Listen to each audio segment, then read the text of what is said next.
welcome again. We're in Spotlight, and we're coming to the end of a month, but we've been wrestling and looking at various sides of getting ready to be married or relationships, how to make marriage at its very best, and we're just scratching the surface.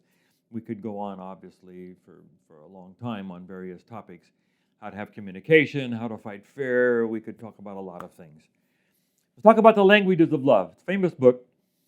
Gary Chapman wrote a whole family of books about this, and most people have heard about it. So I just want to review it.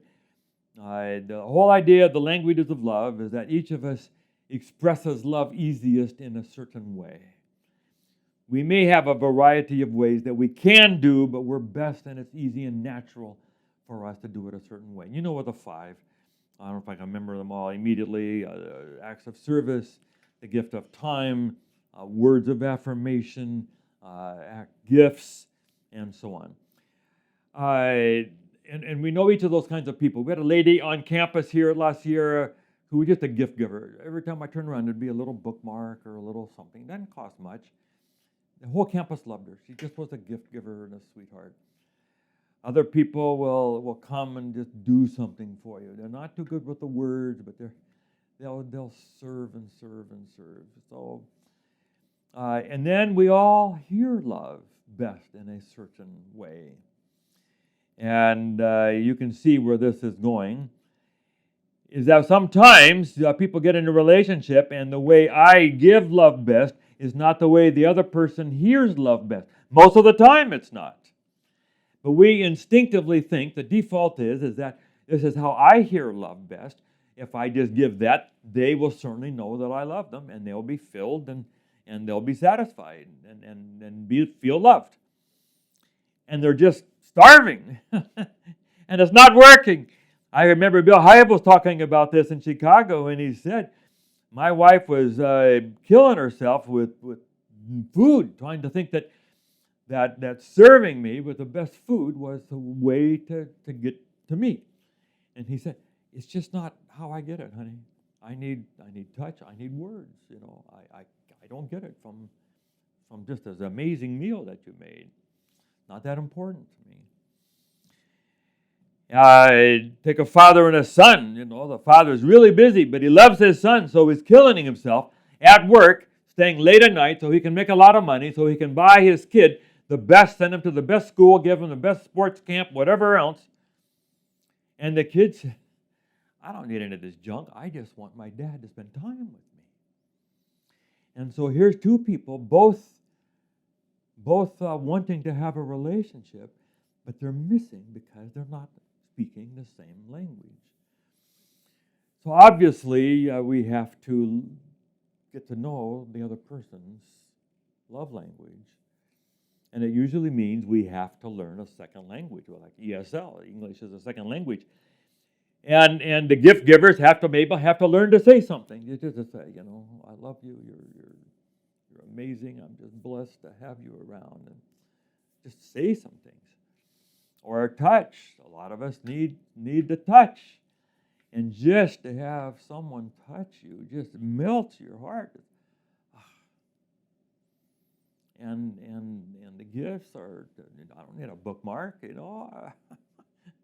That's not important to me. I understand what you're trying to say, but that's not what's going to get me.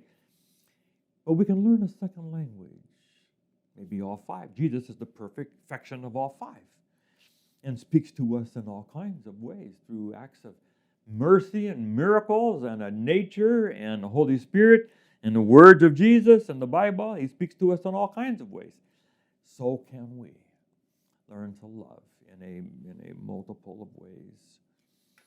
But this means you have to have some talking to say, honey, how do you hear it best?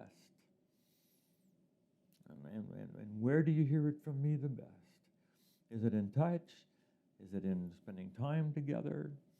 Doing what you would like to do? Is it if I just come and wash the dishes or vacuum? Is that what helps? What do you hear in your heart the most? If I can throw another book into the mix real quickly, He Said, She Said, Willard Hartley. It's just a book I've used a long time for couples. It's a different list. How men are loved and how women are loved. And we just assume that it might be in a different order, but at least be the same 5 things. No, they're not. And it was good for Hilda and me to read, and I learned some things about what Hilda needs to be satisfied with in order to feel loved and to feel safe and to feel secure. And I had to boost those up. So I just want to encourage you to give another person the gift of learning another language and checking it out once in a while to say, are you getting it? I just want you to know, honey, where you stand with me and how I feel about you.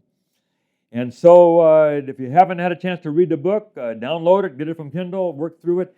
But you got the gist of it here. But it'll be a blessing to read it.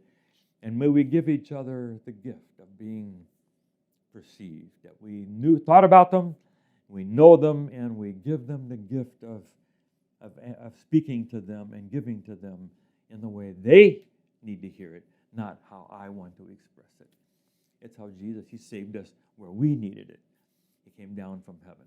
So we learn to do that for each other. This is Spotlight. God bless you.